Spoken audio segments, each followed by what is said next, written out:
everybody. Welcome back to the Quiet Riot Show. Yeah, we're here. We're doing it. We're doing another one. We got a what? No, I just love your. I always intros. they're so fucking stupid. But I always come in and I'm like, it's episode. I don't know what episode it is. Like I think I say that every episode, so I didn't want to this time. But then realized last minute I didn't have anything else to say in place of that because I'm so used to saying that. That happens. I don't know. Yeah. Well, that's good. It's becoming your. I don't know. Is it? Niche. Well, you make me do the intros. You do the intro. No. I do all the technical work. So. Oh, okay. Yeah, you're working. You're hustling over there. Yeah, it's hard work. You're sweating. Yeah, I can see it. So we're here again. We've got a guest with us. Tommy, I'll let you go ahead and introduce our guest. That's ChickenMan. What's that? True. Very true. This is Steve. We actually play hockey together, and that's how I got to meet him. And Steve is a high school teacher. And we figured it would be great to have him on here just to talk about a little bit about what it's like to be surrounded by a bunch of teenage men, young men that are, going through like crazy hormone roller coasters, and what it's like to be in that setting and how it affects you and in your work life and personal life as well. And I figured that would be just a good convo to, get it out there, because I think many men that listen to or even women, many parents that listen to this don't necessarily know what's going on in high schools. Like my daughter's entered high school this year, and luckily my wife's there as a teacher in the same school, and the shit she tells me that just drama and that this and that, so I'm sure it's the same way with men as well. And different kind of drama, I think. But yeah, for sure. But it's just, again, like I have no idea what they're doing in school. I know what I did in school as a teenager, but that was also 20 years ago, right? So it's probably different right now. I'm assuming it's changed. I think people have changed. I think the younger generation my impression is that they are very different than we were. Oh, for and sure. Maybe we can touch on that a little bit. But you play hockey with this guy? Yeah. So all his like awards there on the shelf, or is that a separate? That's sponge hockey. That is sponge hockey. That's different. Okay. They say that sponge hockey is for people that don't know how to play hockey. I don't know how true that is, but I see the one with the turd. You got two of them, and that would probably fit in with his Friday. Yeah. Like his performance or his just general odor. A little bit of both. It's both. Yeah. So the couple. Yeah, it's basically we call it the bench clearing Bumson burner, and it's being the stinkiest guy on the bench. Yeah. That would fit. That would fit. Why are you so stinky on the bench? What's the deal? You not washing, or do you not wash your equipment? I just fart a lot. Oh, you just fart. Okay. A lot of goulash. That's right. Yeah, it's that Eastern European food. That's what. Steve actually got to enjoy my goulash. It's delicious, but I had a rough It'll next tear day. Your guts open. Yeah, a little revenge the next day. Yeah. That I'm okay with that. Gets me an award. So hey, there you go. Look at that. Got some recognition. Can't say you never got a trophy for anything. It's better than a ribbon. Can I explain the ChickenMan? Yeah, because you Yeah. just called him ChickenMan. Yeah. We blew right past that, like what everybody knows. What? Yeah, let's do it. So it's not that interesting of a story. I hadn't played hockey for it was over a dozen years, and I was sparing for a team, and I borrowed somebody's equipment, and we were white jerseys, and my friend Tim, who's a goalie, had. It's a sponge hockey jersey. Liquid Courage is the name of the team. Okay, I love that. And then ChickenMan, and I didn't know the story at the time. I said, "Here's your jersey back." He goes, "No, I got tons of them. We're hoping to have you out a few more times, so just hang on to it." But every time we would go out to eat, he would order chicken fingers. Okay. And it didn't dawn on me why people were calling him ChickenMan, so that's why he's chicken. So I become ChickenMan. Okay. Because I never gave up the jersey. So did you embrace the? I did. Did you embrace the chicken fingers? No, that I haven't done. I don't eat it off kids' menus anymore. But I embrace the name. It's fun. We all it became have. your name on our hockey team. Yeah. There was an issue at a skate which I was pretty involved in. And the apology was an apology to ChickenMan and the rest. My name is Steve.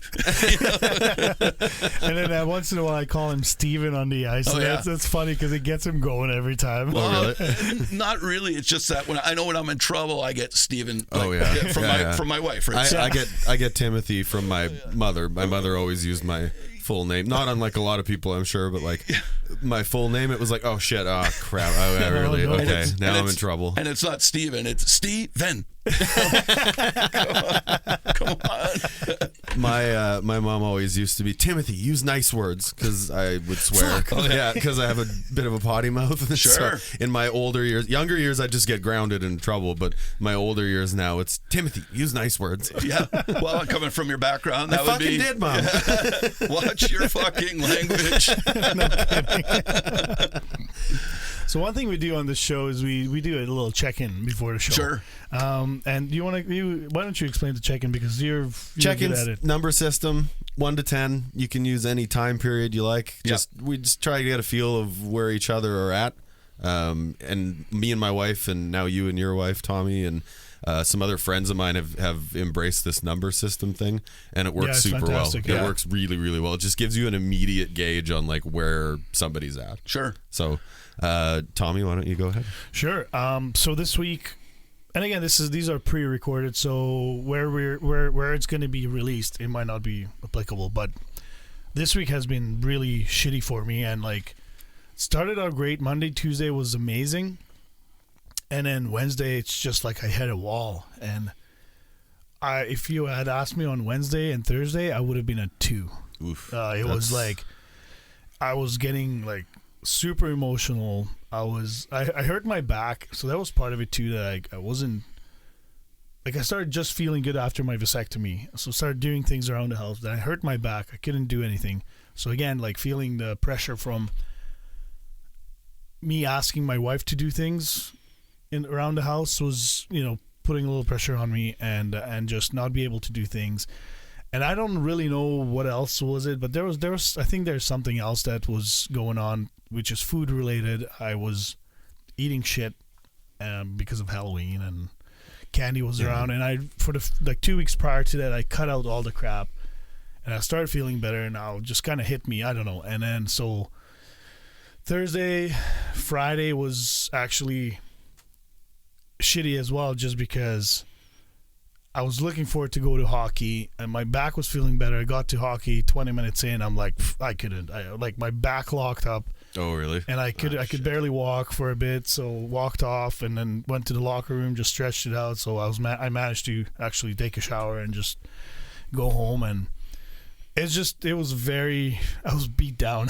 So weekend kind of helped because I hung out with friends, and here doing this show again gives me a boost. So I'd be a 6 today. Okay, well that's so a huge improvement from it is from the earlier this week. Ooh, it was like I was at a couple times where I was just sitting and like I was like, I think I need to cry. I just need to let it out. Like it was just has to come out. Yeah. But yourself? Well, and food and sleep for you, like sleep. If you're not bad inputs, bad outputs. Like that's right. If your food sucks and your sleep, or your diet sucks and your sleep sucks, like you're not giving yourself much of a chance. No. This week, I'd say in the last week I've been 6 average, so it's not bad. We've got a lot of chaos in our house. We threw a big party. Oh, that was a fun party, though. My wife throws amazing parties, and she's very good at it, but she goes way overboard. And so, like, for this party, though it was one day, took up 3 weeks worth of capacity of my life. In our house, she was moving furniture for outer rooms. Oh my God! I mean, the setup looked amazing, though. It was awesome, but thanks for the invite. But it was just like that was chaotic, and so I don't do great with like that much change around me. Can I? Okay, yeah. Go ahead. I just want to ask, like, leading up to it, are you anxious as well? Like, people are gonna have a good time? Or? No, I don't worry about that. Yeah. I don't have, like, if you told me and told her to throw the same party for the same event, which was our anniversary / Halloween, Right. They would look very different. Yeah. Like You would start preparing the day before. yeah.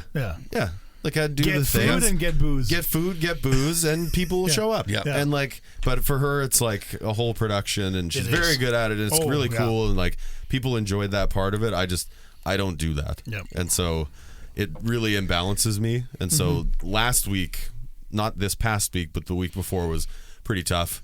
And then we've got some issues in our house that are going on. Our dishwasher's broken, our dryer's broken. Still at it, yeah. Our fucking bathroom hasn't been fixed because apparently insurance companies don't like to finish the job. They just like to start it. So that's been like frustrating, but this week's been good. I just kind of put it all behind me. I was like, all right, the party was fun. It was my anniversary on Halloween, and Nice. I love Halloween, and she loves it. And so we've had a good week. So where are you at? Six this week. Okay. Yeah, Yeah. I'd say a 6. Congratulations, by the way. Thank you. Yeah. One year. 1 year. Yeah, Wow, 1 year. Good for you. We did it. Yeah. You guys are both veterans, I think. So I'm closing in on 25. So Okay. it's, I'm at 15. Yeah. oh yeah, I'm just you guys are laughing at You're me just a now. baby. No, not at all. That's where it starts. You can't get to 25 without hitting That's one. true. Yeah. That's right. Yeah. Yeah, for sure. 1 foot in front of the other. Steve, where are you at? I would say I'm maybe a 6.5, maybe a 7. I'm doing okay. I've really reconciled with myself that the goal isn't joy, it's just being at peace. So being at peace with the ebbs and flows and understanding that that's going to be part of life, and just being able to manage that and understand that tomorrow will be a better day. And if I'm chasing joy all the time, it's just really unattainable. So you're doomed to fail, right? Yeah. So, it's been a busy week. I tend to perseverate on relationships. So let's say at school, I could have a million great interactions, but I have one bad one, and that's the one I'm going to think about instead of enjoying all the real fruitful, fulfilling ones. So that's something, maybe I'll figure out after I retire, but Has that been something you've always, I don't know if I want to say struggled with, but has that been a common element in your life for a long time? Yeah, it has been. Like, I think COVID has really had me evaluate a lot of things like that in my life. Yep. So, just walking by somebody in the hallway, and I've done this myself, where I've walked by somebody and haven't said hi because I'm so involved in what I'm doing. Yeah. And not good or bad. It's just my head is somewhere else. Yeah. Well, I see that in hockey too, because once you're on the ice, once the game starts, like you're playing hockey. Yeah. And like some of us like to just horse around a little bit, and Yeah. I can see, oh no, he didn't pick up on my joke. Well, and I've always been like that. Yeah. So even when I was 7 or 8, kids would be chatting about whatever, and I was always watching the game. I tend to overthink things, and I'm constantly looking at what's happening out there. I think I like learning, so I think that's part of it too. But I think I've had that issue for a very long time. I've just become aware of it, I think, since COVID. Okay. A lot of stuff, to be honest with you. COVID gave us all a forced opportunity to look at ourselves and our lives. I think it really just forced our hand on it. Yeah. And because the distractions weren't there. No. And the thing is, like I was saying, I'm walking by somebody in the hallway. I go to say hi to somebody and they don't even acknowledge me. They walk by me and I'm like, okay, what did I say to them yesterday? Did I piss them off? Did I do? And it's not anything. Go it's down just that cycle and a total rabbit hole, right? Yeah. But it was nothing. It's they're in that mindset where they're dealing with something right now. So I'm getting better at it. At least I'm recognizing it. I don't know if I'm getting better at it. At least I'm recognizing it when it happens now. I think that's the first step, and then just trying to sort through that. I'm trying to be a lot less judgmental of others. I find that super healthy. We're all struggling with something, and I think if we're And able we to, don't know what it is from Right, the other people, exactly. right? What their day, what happened in their personal life. I'd lose my shit. Somebody cut me off in traffic or whatever. And it's like, well, it's not that big of a deal. I'm sure they didn't mean to ruin my day. Yeah. Or, Yeah. So it's a kind of thing where I'm just trying not to judge. And when I get out of that mindset of the judgment thing, Yeah. then I feel that I'm not being judged either, because I'm not trying to read somebody else's mind. I'm just saying, I'm just on my, just on with my day and what have you, right? So it's an interesting thing that we like. Those things are such projections of our own. Like it's like looking in a mirror. Like if I'm getting mad at you for something, it's probably because I'm doing that. Yeah. Or that's the problem I have, and it's like, oh, that's why it bugs me when you do this, because I fucking do that. Right. Yeah, and it's just I for me it's just trying to be a little more kind, less judgmental, and I found my own personal mental well-being has benefited from that. Good for you. Well, nice. Yeah. So I think if anything, you're trying to be kinder to other people, but it's actually benefiting you more than anything. And the negativity and that starts to kind of weed out, and just being more aware, right? Being aware when it happens. Yeah. I don't know about you guys. I'm a big storyteller in my head, so I like to spin off into a story. There'll be a song on the radio that I love, and I haven't heard a bit of it because I'm spinning with this song or this idea in my head, or this story I'm telling, right? Yeah. This is going to be a good episode. Yeah, right. Sorry to disappoint. That's about as good as it's going to get. But I where was I? Sorry. No. Anyway, it will come back to me. Yeah, we got time. For sure. We got lots of time. So let's get into it. We'll run some ads and we'll get a refill on drinks, and then we'll Be right back. We'll be right back. Back. They're back. The pizza oven is back. They have new ownership. They have new menu items as well as all the old classics. You tried one of the new ones, or a couple of them. I tried the chicken tandoori pizza, and it was absolutely fantastic. You brought it to my house, and I smelled it, and it smelled unreal. Yeah, you were on your keto. Yeah. And I wasn't, so it was fantastic. It was so good. Awesome. So they've got a bunch of new menu items, and they've been generous enough to sponsor our show on an ongoing basis again. And so thank you, Pizza Oven. For those of you not in Winnipeg, you don't get to enjoy it. Too bad. They're located at 1215 Henderson Highway, Unit D in Winnipeg.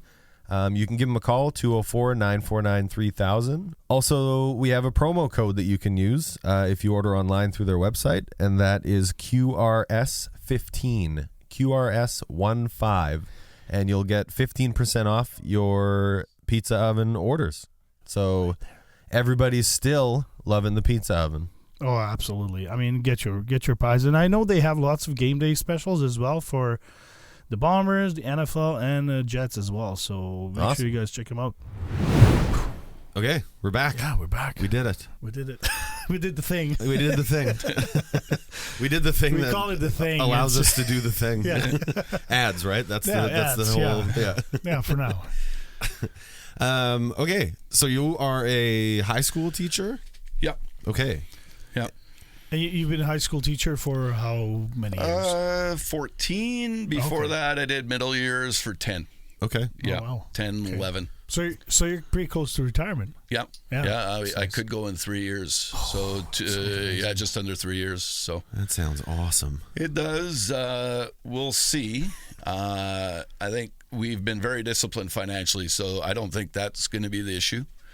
I'll be working regardless, doing something. Yeah. So maybe I'll sub. Are you not a good? You're not good at being bored? No, I can't. I'm awful at being bored. So It's brutal. Like I have no problem crushing 8 hours of TV in a row, but the self loathing that I have after that is just pretty. So whether I substitute teach, supplement the income, maybe get into sales, who knows? It's something I think working with people for sure. yeah, you seem like just off the hop. You seem like a people guy, and I wouldn't even say teachers are people because we've all had a lot of teachers over our lives, and I had lots of teachers that weren't. Takes all kinds for sure. I think so. Yeah. Is there fair. So what made you get into teaching? Oh man! So I started working construction for my dad. We used to build bridges throughout like southern Manitoba, Okay. like the little rural areas. So Carmen, Miami, north of Morris, that kind of stuff. Piling for houses as well. My relationship with my dad was extremely contentious. I'd wake up in the morning. We would drive to the site together. And then coffee break, you'd be talking about work. Lunch, you talk about work. You get home, the drive home is work. Supper is work. And then I just couldn't get a moment's peace. That was my whole life. Yeah. I grew up in a family business. Sure. And that was my entire life. And if not for my mom, we would have actually only talked about work ever. Oh, your mom was not involved? Well, she was involved, but she would cut it off. Like at dinner when we were young and stuff, she's like, all right, that's enough shop talk. Yeah. And then it's like, oh yeah, okay, thanks, Mom, good. Because and when you're in it, and it's your family's livelihood. It matters that much to everybody. Absolutely. It's not only a livelihood, it's his name on the company, right? Yep. So that's part of my growth. I was talking about trying to be kind and non-judgmental. I've been able to reflect and say, okay, like I don't understand because I'm not him, but I kind of get it now why he was the way he was. It wasn't all his fault. I had a lot to blame, probably more than half. So I think, and to forgive myself for that too. You were this punk kid who knew everything and been there. Right. I'm probably still there. Yeah.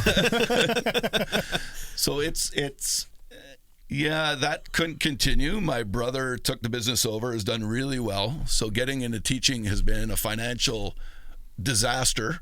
If you want to compare the two. Between owning a business and right. Yeah. There's ups and downs of both. Look at the car he drives and the house he lives in, and look at mine. Sometimes I think about that because I've always just been I can't work for other people. It just doesn't work. I can't work for others. And the trade-off, sometimes I look at guys like you guys who have jobs and I'm just like, fuck, that sounds nice. Like, man, that looks awesome. And then I know if I did it, and no insult, it's just I know if I did it for me, I couldn't do it for more than, like, I'd do it for a week and someone would fire me or whatever. Like, it's just like it's like, what do you mean I can't work from 6 p.m. till 2 in the morning instead of whatever you told me to do? Like, and why can't I have whiskey while I'm working? Wait, I can't. What do you mean I can't drink in the office? I never we're frowning on this. This is frowned upon. This is bad all of a sudden. Like, when did that happen? So you got into teaching. So I ended up going back to school, and I'm kind of bouncing around university class. I was doing well, but really didn't have a lot of focus at the time. And then I was coaching baseball with 3 buddies, and the kids and parents really liked this. You saw a lot of growth with the kids. We really focused on them not standing around and doing different things. Giving them responsibility. So we'd phone the home and we'd ask to talk to the kid to tell them, okay, your practice has been changed tomorrow. That's a good idea. That kind of thing. Yeah. They're 11. They can handle some that, independence, right? And some, Yeah, absolutely. And I was like, man, like I'm having the time of my life. I'm getting a lot out of these kids. Like, I feel good about what I'm doing. Maybe this is what I should pursue as part of a career. So it wasn't until 26 that I really dove into teaching. And then, so I've been, I guess I started around 28, 29 maybe. And that's been my career so far. So you've seen thousands and thousands of kids come and go out of your care. I would say is definitely part of that. Yeah. I think a big part of a teacher's job is care, and it has to be. You're helping raise kids. Yeah. Like, you're with them for the most part. You're with them more hours in a day than their parents are. Right. Yeah, I would say. Well, that's fair. Like, I've got kids too. They're 19 and 22. And, during the school day, I'm spending more time with my classroom kids than I am mine at home, right? Yeah. So that's fair for sure. Which I guess is just the nature of the job. Yeah. It's just how it works. Yeah. What has that been like for you?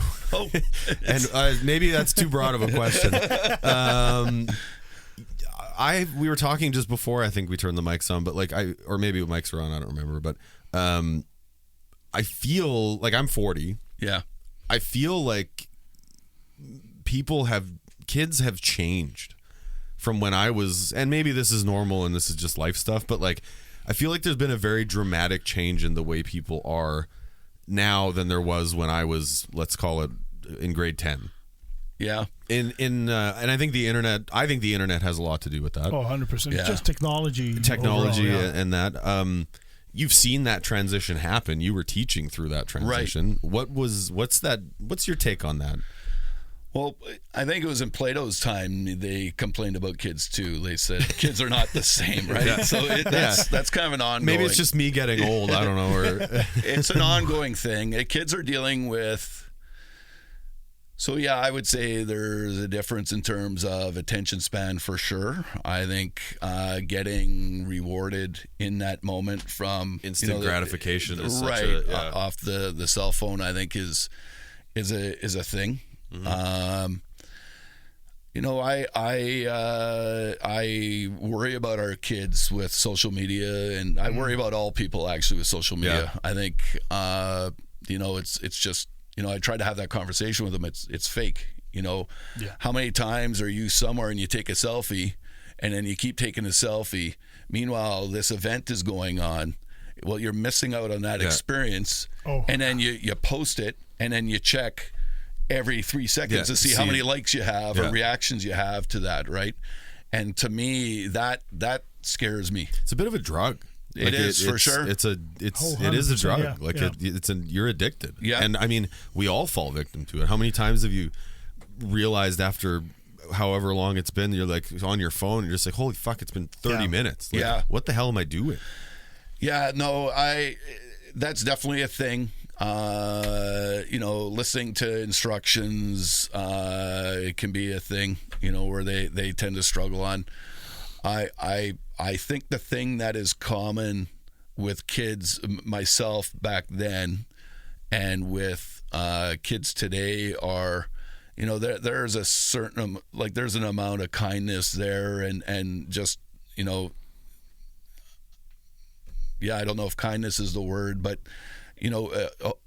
qualities, positive qualities with kids. So I can't speak for every adult. I really enjoy the kids I work with. They teach me a lot about myself and themselves every day. Okay. They're going to make mistakes. I think when you come from a place of again, I get back to this judgmental thing, but not judging kids for the mistakes they make, and them knowing that you're not judging them, then you really can make some inroads. So I'll give you an example. I had a kid who showed up late 4 days in a row, and it wasn't massive lateness, but it was a bit of an issue. Yeah. And these two kids walk in. I asked to speak with them in the hallway before they enter the room, and I said, "Okay, guys, this is becoming a habit. This needs to stop." Yeah. And the one kid completely owned it. Yep, sorry, I apologize. The other one was having none of it. So I could have escalated the situation. Yeah. And I wanted to, don't get me wrong. But I said, I'm going to shelve this. We have 70-minute class. I'm going to shelve it for an hour, and then we're going to revisit this today. Not tomorrow. We're going to revisit it today. But we're both going to kind of take a step back. So then I called this student over, and I said, listen, you need to understand something. You're allowed to make mistakes. That's something you're allowed to do. My job is to help coach you so that you're not making the same mistake over and over again. And a popular phrase I share with the kids is, you're 16. Do you want to be acting like a 10-year-old? You're acting like a 16-year-old right now, but do you want to keep making 16-year-old mistakes when you're 22 years old? You don't. You want to be making 22-year-old mistakes when you're 22. So that's all this is. The mistakes you're making, I made when I was your age too. So for me to think of you less than I do now would be really hypocritical. Yeah, right. So this is not judging. This is just, I'm seeing an issue here. We need to fix this and move on. And tomorrow, let's just pretend it didn't happen, and we're both looking to get better. Yeah. So I think when you're able to approach it from that, they really recognize that. The thing about kids, they understand that you care. They will spot a fraud in a minute. Oh yeah, they can. Their bullshit detectors They are. can sniff that out immediately. Yeah. But if you're coming from a place of care, kindness, understanding, they really respond. So it's. I think anybody, but I don't even think that's just about kids. No, it's not. It's relationships, it's friendships, it's adults. It's when you get older. Like you could pick out the same story and sub in people my age in that same scenario. And like I think it's just a life thing, and I think kids start to figure that out when they get a little more mature. Like like my daughter's 12, and she is very, very different at 12 than she was at 10. Like massively different. And so I think we're off to the races now, and we're going to start to see all this change and change fast. But it's the same thing. It's just like giving them, if you actually give a shit, they will usually reciprocate that. Yeah, 100%. Yeah, and they appreciate it. They appreciate that you care. And they may not say it all the time. They may not say it ever, to be frank with you. But you can see it from Good Morning. That's another thing I really like to do. I really like to greet the kids in the morning by name as much as I can. Now, my first class, I got 32, so it's pretty much impossible. Take you 20 minutes. But as they're filtering, as they're filtering in, let's say 4 or 5. Good morning, fellas. That kind of thing. I think it really goes a long way. I used to stand at my door at the end of class just to keep them from running, from leaving early. But something interesting happened along the way. It was an opportunity for me to say goodbye to them too, and that really pays dividends. Be interested in them. Ask about their weekend. What do you got planned this weekend? Oh, I'm not doing a heck of a lot. I got to work. Monday morning, you see them. So how was work? Yeah. And they're like, I can't believe you actually remember. care. You ask, and you follow up with it, and that means so much. Like, I never had that as a high school teacher. Growing up in Slovakia, we didn't have that personal relationship, and it's not very personal, but just asking simple things and following up is awesome. Yeah, and it's just I think when they know you care, they really respond. So to be honest with you, kids have changed a lot. I feel I worry for them more than I would have kids of my age, I think. Yeah. And then you look at the whole host of drugs that are out there that we had the fentanyl and the meth and stuff, you look at all that, you look at the social media, some of these adult stresses that these kids are dealing with, where maybe they're not getting a meal, or they're caring for younger siblings, or they're dealing with stuff I never really had to deal with. So for me to judge these kids for what they're going through would be a little bit ridiculous. Yeah. Now, is this something you kind of always embraced in your career path, in your teaching, your methods, or is this something that you learned as well and you grew with, and did you make 28-year-old teacher mistakes and then make 33-year-old teacher mistakes? Yeah. And sort of that's your career has culminated in this is who you are as a teacher, and it's also who you are as a person. Yeah. Coming out of that, how much of that growth happened quickly, slowly? That's a great question. So every time you have a difficult kid to work with, it's an opportunity to grow, right? So yeah, I'm not the same teacher I was when I was 28. I think I always had humor as kind of a weapon that I could always use to pull kids in, and I know I still have that, but I rely a lot less on that than I used to. It's more about I'm frank to a point with my own mental health issues. Obviously, they're not getting everything. Yeah. But I give them little, strategies, or, talk about myself as a warrior and stuff like that, where it does resonate, and, just to let them know they're not alone. Well, and let them know you're human. Right. And that would have never happened before COVID.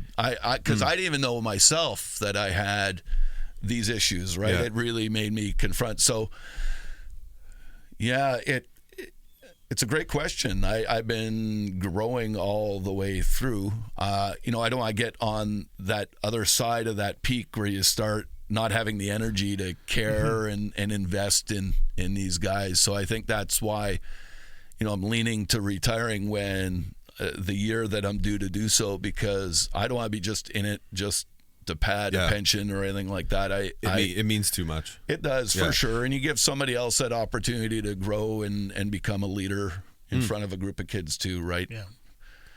Yeah. So let's talk about male kids of today, the young men of the world. Yeah. What are they doing? What are they struggling with? What are you seeing? Oh, man. Or how are they dealing with? I mean, there's a million questions, and maybe we'll just riff on it for a bit. But what are you seeing young men dealing with now? Like, I mean, just compared to, like, if I compare it, what I'm hearing from certain friends and even my wife, that I think there's way more stress right now than there was when I was in high school. Like, I don't remember being stressed out in high school other than, oh shit, I might be failing this class, but like that's as far as it went. And I mean, there was times where I maybe acted out a little more because of certain things, but it was we never had a school counselor. We never had this stuff, right? And now with having these services available, I certainly wasn't going to anyone in my high school to talk about my feelings. No. Right? Yeah. No, but like now, I think Suck it up. Yeah. Right? Yeah, and it used to be, that's just in your head. Yeah. Yeah, you're right. Yeah. It's just in my head. That's the problem. Yeah, exactly. I can't deal with these thoughts. Tommy, among all the episodes we've recorded, there's one common theme, and that's getting therapy. We've talked about it lots. Many times. You had a really tough time making that first phone call. I had a tough time making that first phone call. I didn't even know if the person I was going to see was the right person, but you got to just try.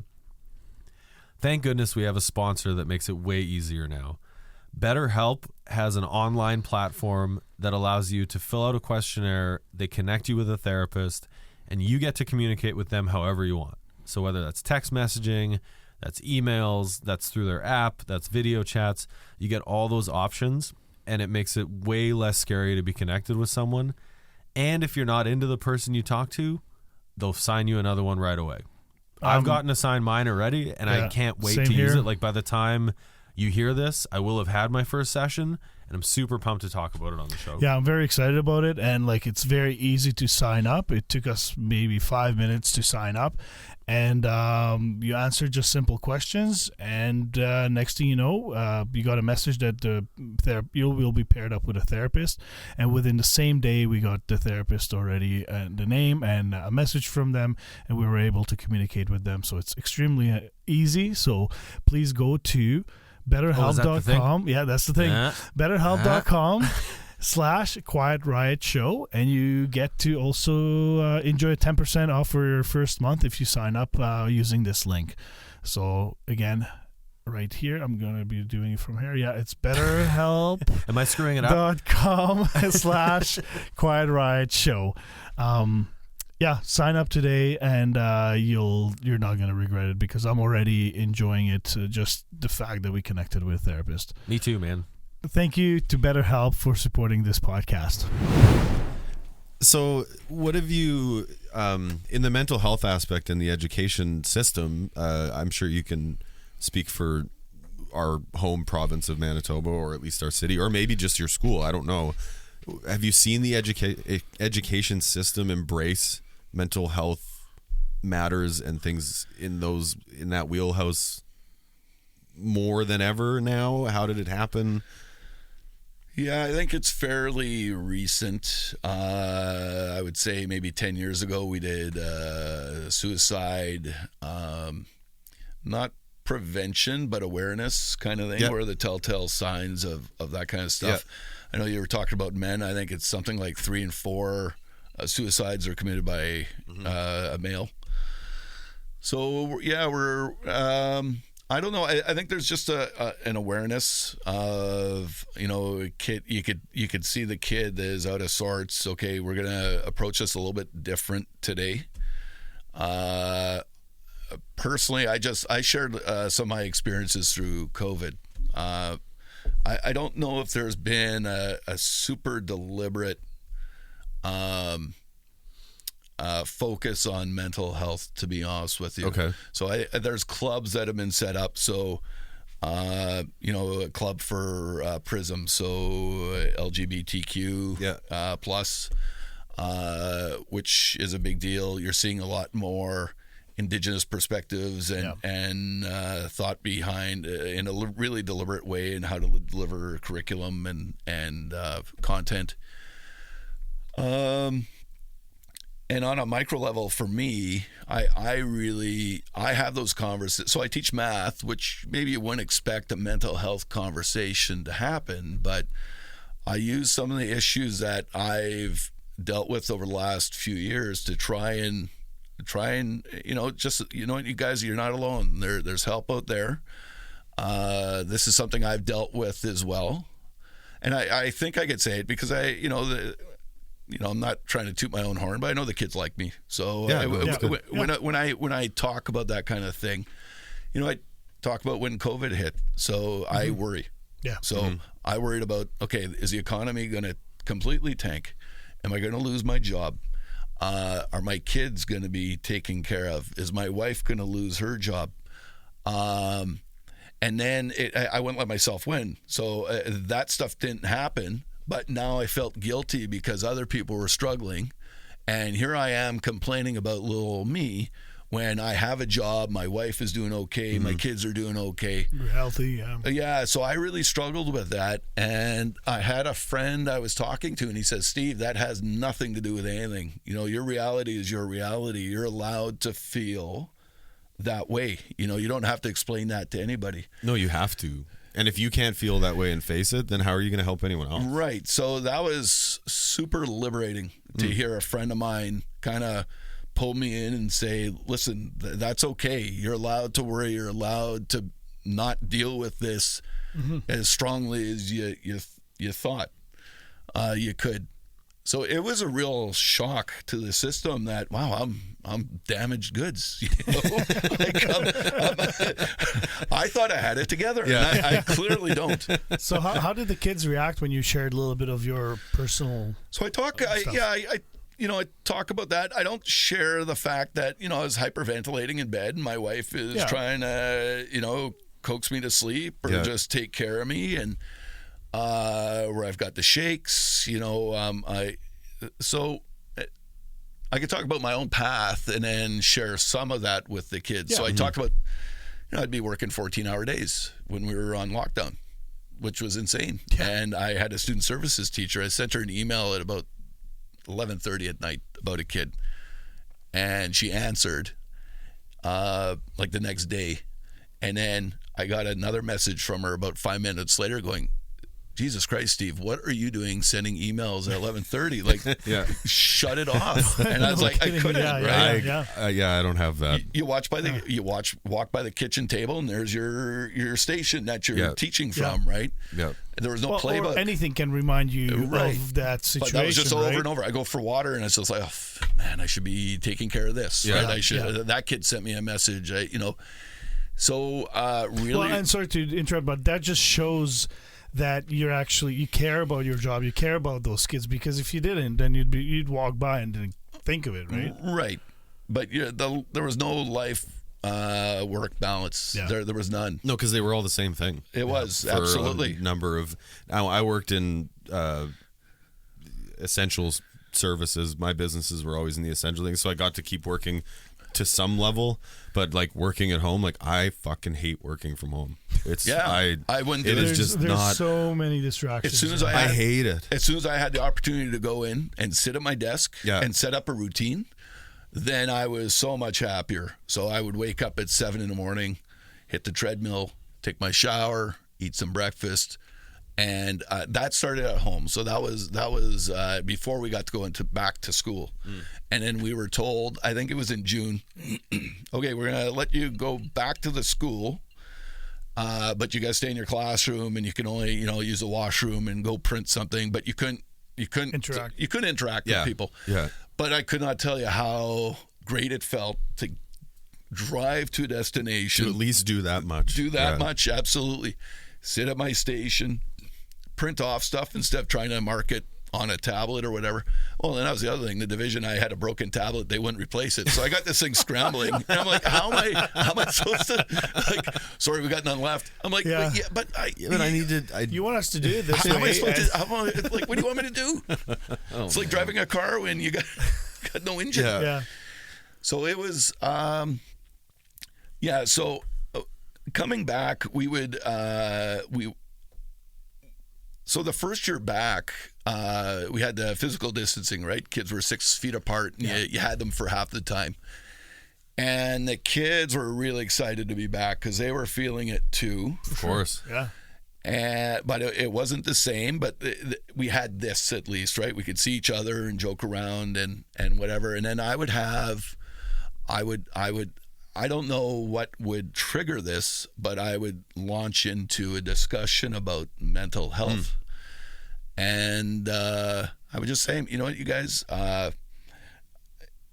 on the news, this is what you hear, and your feed or whatever, the kids aren't watching ABC News or whatever, but they're aware. But they're bombarded with information. Right. Yeah. And I go, They were still on social media. Yeah. right. And I say, you guys are safe. You'll be fine. That's the way we can't worry about the future. There's something like 90% of the things we worry about never come to pass, right? I tie myself in knots, huge waste of time and energy.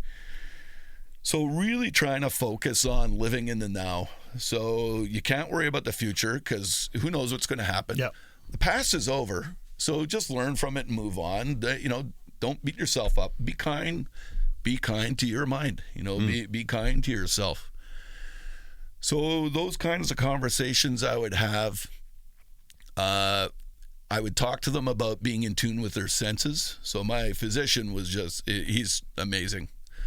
So he said, if you can see it, hear it, taste it, touch it. I'm missing the other one. Feel it, maybe? Smell it. Smell it. Smell it. There you go. They're high school kids. You can smell them. That's right. yeah, that's true. And that hasn't changed in 40 years. Yeah, I drove my daughter and a couple of her friends from volleyball. I was like, oh my God. That's brutal. They get ripe. Yeah.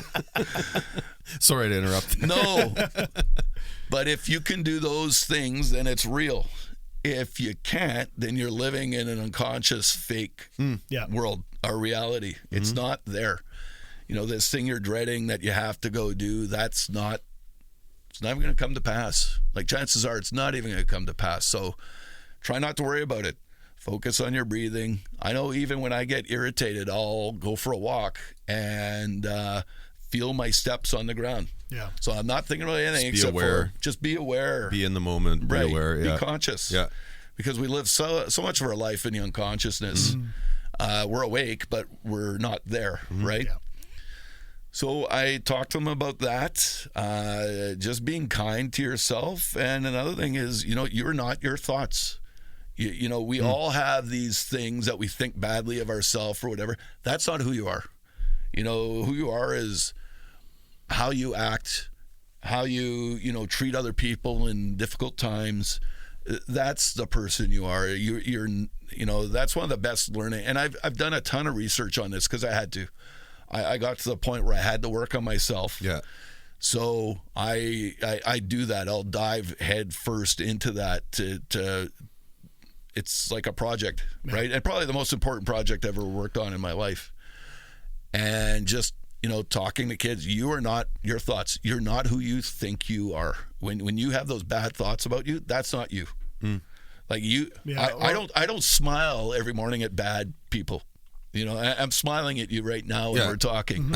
Yeah. So it's and they have the chuckle and they kind of do this, but So in terms of mental health, that's where I've gone with it. I've spent a fair amount of time meditating using a guided meditation app. Man, it's been good. I found that I've been a resource. I've been a resource for my kids at home, in particular, my daughter. Well, and your kids were going through right. This. They were in high school when all this happened. Yep. And so they struggled with the same things that every other kid did. Absolutely. And, like, just because they're your kids doesn't mean they're any different than any other kid in that sense. Right. And the struggles are the same. And so you would have seen firsthand at home, never mind at school, but at home, the effects of, and the COVID, I'll go back to the COVID thing because it was really, it flipped the whole script. Absolutely. On social development, on learning, on everything, on daily life, on all those things. And like, you would have seen it firsthand at home. Were you able to pull tools to use with your students through that process because you had your kids at home because you actually were in front of them and talking to them and doing that? Or how did that work for you? I didn't do a lot of that, I gotta be honest with you. I think that's a fair question for sure. But I really tried to leave my kids out of it as much as I could. Yeah. I wanted to speak from my own personal, you know, my son was having a bad day or something like that. I want to give him the freedom to be who he is and not bring that to the classroom. That's fair. Yeah. But did their experiences through that process help you get better at managing the other, like working with your students? Because for sure, you're more aware, right? It's in your face every day, so you have. It's like, okay, I get it, and communication is everything. So just getting the kids, you know, assuring them that, okay, you need to talk to me, tell me what's going on, and in that case, for sure, okay, you'd be sitting there going, okay, my son's dealing with that exact issue. So that's absolutely. Yeah, fair. Well, I guess it also gave you a little understanding because maybe seeing your kids, you understood like what your kids in school are going through, maybe, right? And and I you know, I knew that if I was feeling it, so if I took a really personal look at if I was feeling it, then they have got to be feeling it. Yeah. Like, and you know, how do they reconcile that? How do they express that? I felt okay expressing it, but, you know, I was 50 years old at the time. I had a little more confidence than I did at 16. Yeah, right? Yeah. So I saw it as an opportunity where I could maybe lead that conversation a little bit with them. I think it's probably more important than any of the math I've ever taught in my life. I don't think there's any question about it. Well, you mentioned kind of first when that you'd be surprised that, you know, you're talking about mental health in math. But like seeing my daughter go through math, like she is one of those kids that she doesn't just simply get it. She actually has to learn it. And it was creating such an anxiety for her, the fact that she wasn't understanding something in math, right? And luckily her counselor was actually really good and helping. Like mom helped a little bit because she's a resource teacher. So it was like we had to figure out certain ways for her to actually learn, like maybe put that aside where like, okay, I don't understand, I'm fucking stupid, you know, like she was feeling really down. Like, okay, take that shit, try to put it on like a little box and then we'll deal with it later. Like let's see if we can understand math. And then by the time when she calmed down and she understood math, we're like, okay, now do you know why you were anxious? And she's like, oh yeah, no, that's fine. So she actually kind of helped herself. So there's a lot, like, yeah, even though it's math or whatever subject it is, mental health is like all everywhere around us. Well, I can't do math if those mental health needs aren't met. You know, I that's not like it's game over. With anything, really. With anything for sure. So that's got to be the focus. It's got to be a safe place. I don't let, you know, I really discourage. I don't want to say I don't let, but I really discourage use of, you know, kids saying, "Oh, this is easy." Well, okay. You know, your best friend is really struggling with it right now. So what are you calling them? Yeah. You know. And math is hard. Like it's really difficult. So, in terms of teaching math, I really try to make it as accessible as possible to kids. Yeah. Because math is fun when they get it. If they don't get it, it's the same old thing. So fucking frustrating. Right, absolutely. And I get it. I've been there, right? Yeah. I've been there. We all hit the math wall. Yeah. So it doesn't matter how old you are. Einstein hit the math wall at some point, right? So, it's just, when is it going to hit you? And that's one of the things I teach a mix of essential math, which is a foundational math. Okay. And then I teach some pre-calculus as well. Yeah. So I got that nice mix, which I prefer. Yeah, that's both sides of the spectrum. It that is, one. absolutely. Yeah. But it makes you a better teacher. You get to see all the kids. But my concern with kids going into grade 11 pre-cal, which is a huge jump from grade 10, the grade 10 intro to applied and pre-calculus course. So it's a massive jump. Yeah. And my concern with kids all the time is not, can you do the math? Because these kids, they breeze through 9 and 10, and then they kind of get hit in the mouth, a lot of them in 11, and then are you going to fold your tent up, or is this an opportunity for us to build some resilience here? Because it's a great time to run into that wall, because you're going to run into that wall when you hit university, when you hit grade 12, whatever you're doing, right? Your whole life, you're going to run into those walls. And Fixing the brakes on your car. Math. Yeah, exactly. It's yeah. Those walls will always exist. absolutely. 100%. Yeah. So that is part of the coaching too that we do. We can teach the 1, 2, 3s and everything else, but if we're not taking care of that kid, then the 1, 2, 3s aren't going to happen. Well, and those are core life skills. Absolutely. Like, is really the subtext to everything you do with students every day, all your math, is core life skills. Absolutely. And, helping them learn and teaching them those skills. Yep. Well, and just showing your work on a piece of paper. Yeah. Okay, do you understand the process? And if you understand the process, then that's going to help you repair a TV, or know how to build a deck, know how to get a mortgage, know how to save, know how to make a Absolutely. budget. Yeah. Like it affects literally everything. Yeah. How are you going to be on time for work every day? That's right. Well, I'm going to do this and this. Like, those are just life skills. Yeah. Like, that's just stuff you want or should be good at to function in the world in a successful way. Right. Yeah. Yep. No, absolutely. And so I just realized that. See, that's why I love this show, because when I you was make speaking it, and I'm like, when I you never say thought it out about this. loud, right? You got to say these things out loud. And it's like, Yeah. Yes. okay, now I know what to do. Yeah.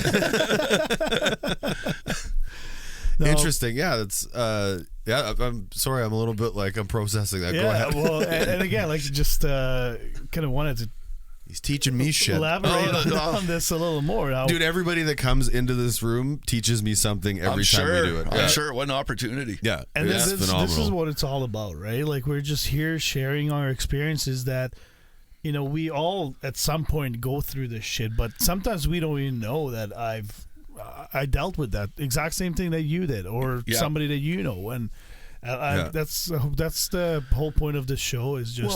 Well, I think I remember when I was younger, I never felt like adults understood what I was going through. Yeah. Like, I just never felt like, okay, and maybe things are different now, or it really would vary adult to adult that interacts with younger people. I'm sure I guess. there's still some adults that don't get what of their course. kids are going through. But I remember feeling, and it was probably just my own problem because I was 16 and angry at the world, but for no reason whatsoever. But I never felt like, oh, how could you know what I'm feeling? That's right. Yeah. Well, I fucking been you.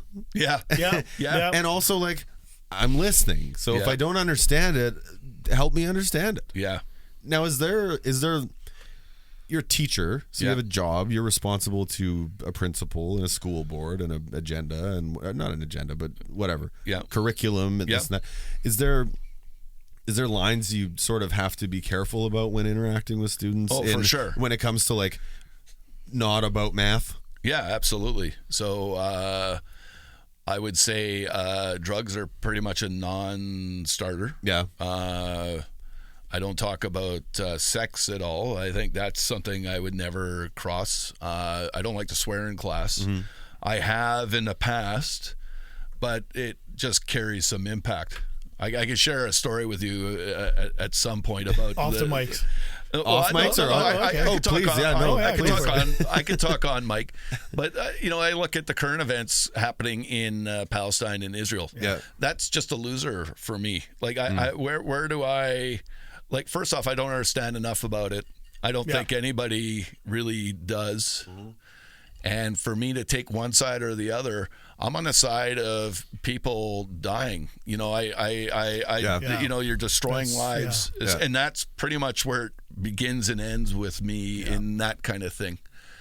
So there's a lot of things that I just won't broach, and there's times too where they say something and you have got to have a filter. Like, it's got to be very strong, because there's certain things you want to say. Oh, that could be misconstrued. And it's not even outrageous, but it's like, oh, that could be misconstrued. And that's part of the exhausting part of being a teacher. It's just like, oh, okay, I got to pivot and talk. Or you'll hear something that is super fucking funny. Like, kids. And you can't fucking laugh at it. No, kids they're so funny. I'm gonna remember this. Inside of my gum is bleeding, so I'm biting down so hard on my lip. Like, it's I guess. Hey, I never thought of that. Yeah. Or you see an interaction, like they're quiet and they're not, and then you catch it out of the corner of your eye and you're just like, Jesus Christ, like, how do you like? So I'm not gonna share any of that with anybody. Yeah. But that happens on a regular basis for sure. Yeah. So I used to coach basketball quite a bit. So I coached the varsity boys over there. And we had a situation where I didn't swear, like, use a gym voice or whatever, but I never swore. So I ended up getting, we had to play St. John's Ravenscourt, and we had to beat them to get into the final. And there's a whole wild card situation. We had to win this to get into provincials, or even have a chance to get into provincials. And we were ranked third in the province at the time. And it's not like we're not playing against the Dakotas and Glenlawns of the world, but we're in that second tier kind of thing, right? So we end up having to play Ravenscourt, and their junior varsity team got knocked out the day before. So they were bringing up these 3 grade 10s that were provincial level ball players. Okay. So a coach from another school was playing against the number 1 ranked team in the province, and they were if we lose, it clears the path for everybody, right? So he sends me this email. It started, I still have it at home, but it said, you guys are fucked. So he sends this to me on divisional email. Is that, I guess that would be faux pas. I think that's probably a mistake. Yeah. So he sends this and he goes, oh, just to let you know. And here's the thing, the team we're playing, their coach is an EA in our building. So I know all this. Okay. And he's a good guy. Like, him and I got along well. Like, oh, I heard your brain. He goes, yeah, they got knocked out. So they might not see the floor much. And I'm like, yeah, okay. Yeah, right. Bullshit. I'm sure. Yeah. But I knew they were going to play. They're going to make a big difference. And so this guy goes, oh, so-and-so, they got knocked out by Dakota yesterday. They're going to be playing against you guys tonight. Good luck with that. Whatever. Yeah. So I responded, and all I said was, what is the purpose of this email? Yeah. And then he backtracked. Oh, I hope you smash them and all, but, I just wanted to let you know. I go, well, you know that their coach is here. I work with him. I talk to him every day. Anyway, I just let it go, right? Yeah. So we had to play this team. They were bringing these provincial guys up, and they had this senior who he ended up playing, I believe, in the University of Toronto after, just a great athlete, tall kid, nice kid, dunked on pretty much every team, but he was thin. So we're up in my classroom before the game, and I say, we're going to bump him every time he comes down the floor. You're not elbowing him. You're not hurting him. You're just going to stand in his way every time he's running somewhere or jogging somewhere, or you're just going to have your hands up in front of him and you're just going to make it a grind. Just get in his way. Right. Yeah. So I go through that, and the kids are kind of, they understand. They're a little bit nervous, but they understand what we got to do. But I'm not sure if they really took it to heart. Okay. So I read them the email. Got them motivated a little bit, yeah. And then I'll never forget, I said, we're fucked. No, fuck him. Yeah. It's coaching. It's I don't know. You sure. gotta get your team riled up. I think they would have ran right through that door. Yeah. So yeah, he such a talented kid. He scored. I saw the game sheet in my classroom. He scored 21 in the first half and 4 in the second. Because we just wore him down. Yeah. And there was nothing chippy. There was nothing. Yeah. But it was just like, we're going to let him know we're there. We're going to, every time he takes a step, you're going to be on top of this guy. Yeah. And every time somebody would shoot, he could be standing at center. Somebody was boxing him out. We're not going to let him finish at the rim or anything like that. Nothing. That email reminds That's me. hilarious. Have you guys Yeah. seen the original Space Jam with Michael Jordan? I barely remember. Anyways, it. but yeah, it's like when I think it was like Bugs Bunny grabbed just a bottle and put regular water in there and just wrote there like magic juice or whatever. Everyone's like, "Oh, give me some of that." They all played great out there. That's kind of like what the email was, right? Yeah, well, it was. He just gave us fuel. Yeah. And that's amazing. We ended up beating them, and then we went to the final against this other school, and they killed us. But they were killing everybody. Yeah, but we ended up. that's okay to lose. But we ended up going to provincials, and that team that I received email from didn't. And I was like, Nice. That feels good. It did, and I was like, "Wow, Just rub it in his well, face. I haven't. I don't know if you'll ever hear this story, but I just, Well, make sure you send him the link. Hey, you cost your boys, you cost your kids that you're You in did care that of. to You them. did that to them. Like, yeah, for sure. So teaching for you must be a passion then, because if you're coaching and you're doing extracurricular, like that you do out of the goodness of your own heart and interest and time. And so originally I started coaching. I think I owe my first job to that because I was coaching grade 9 boys. You mentioned baseball, right? Baseball. Yeah, that got me into the career. And then I was substitute teaching, and I got a term job because I was coaching these grade 9 boys that were just chewing subs up. But I kind of had them because I was the ball coach. And the job I applied for was completely parallel to what I taught. But the principal, he's a seasoned guy, said, okay, this is about relationships. Like, these kids don't like anybody, and they kind of like this guy, so we're going to give him a shot at teaching grade 9 ELA and drama. And it worked out. So I got my permanent job like that spring. So I owe a lot to coaching. I am taking a step back. Like, I'm getting to that point in my career. COVID, I think, has had me realize what is important, which is family. A big step, I would say, was about 6-7 years ago. My son got hit by a car. It could have turned out way worse than it did. We were in the waiting room at the hospital all day. No broken bones, no trauma to the head or anything like that. amazing. Yeah.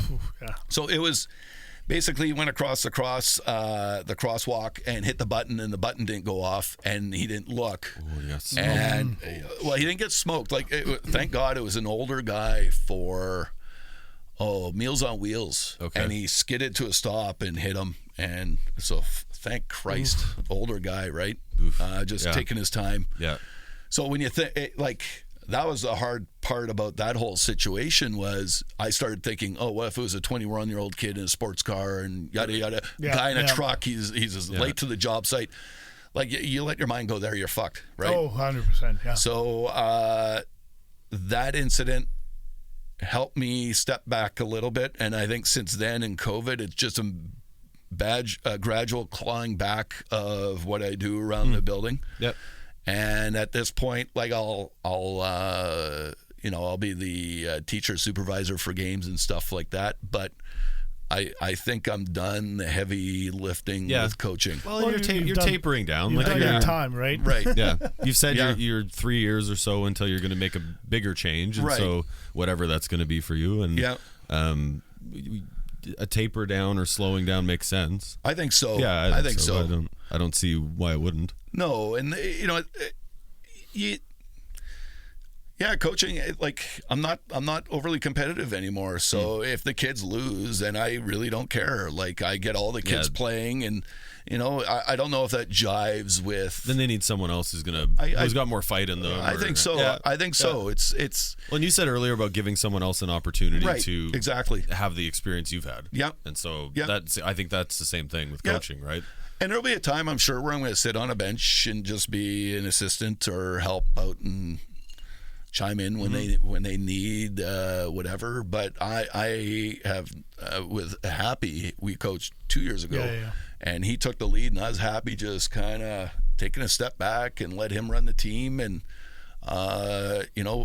chip in there every now and then. But it was a great experience for that. So that taught me something too. So. Yeah, good. Yeah. Well, congratulations on everything you do.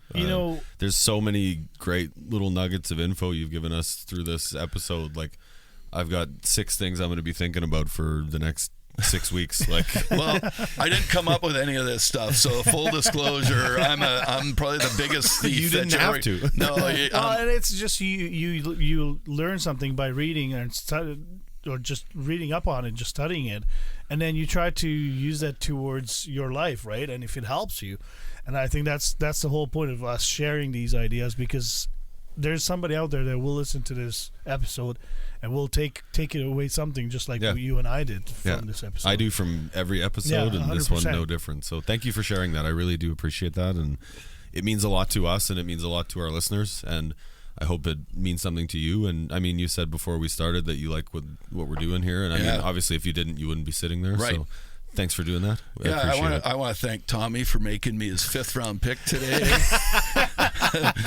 Giving me a microphone microphone that smells like beer. No, Tommy's been talking about this for a long time, and I've said, listen, I would come down in a heartbeat if I'm around. I love what you do. I really appreciate the opportunity coming down and chatting with you guys. This has been fun. This is great. Like, I look at this fucking studio. This is unbelievable. I feel like a kid. It's fun being in here. That makes me feel great. Yeah. No, I've now known you for a few years, and the way you talked about today, like how you are as a teacher with kids, you're the same person in the locker room. You always you're a funny guy. You always try to give good advice to people. Like when I first started playing hockey, Jesus Christ, you looked at me and you're like, who the fuck is this guy?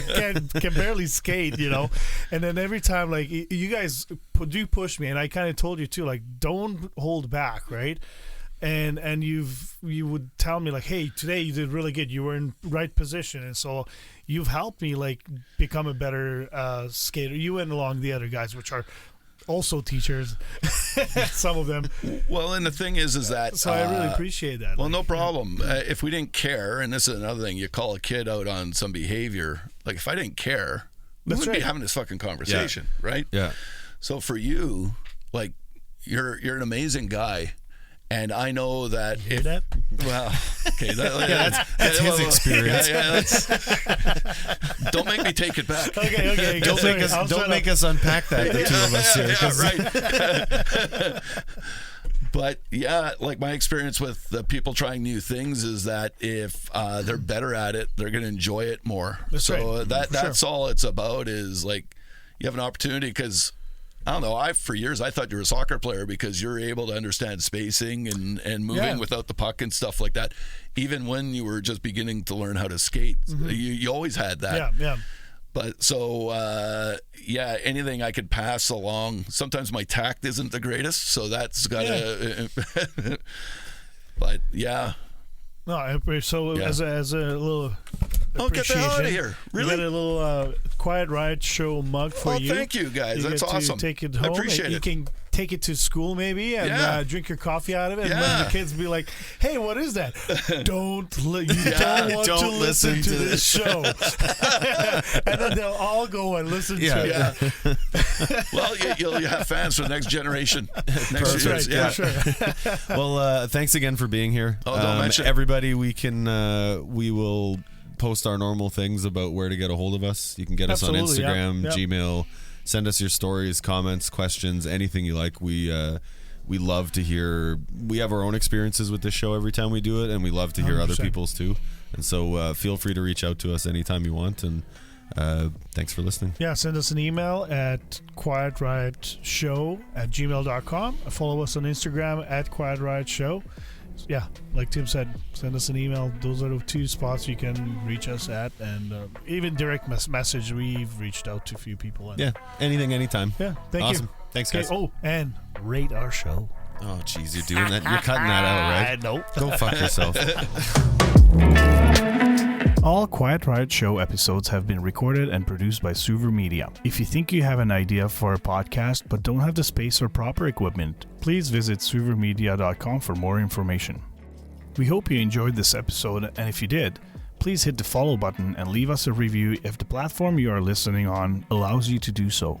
Subscribe to our YouTube channel, The Quiet Riot Show, and follow us on the Instagram page at Quiet Riot Show. Please share this episode with others that may be interested in these topics. If you know anyone that would enjoy these topics, feel free to share our podcast with them. Also, let us know what topics you'd like to see covered in future episodes. Get in touch with us in the comments on our channel and social media, or send us an email to quietriot@gmail.com.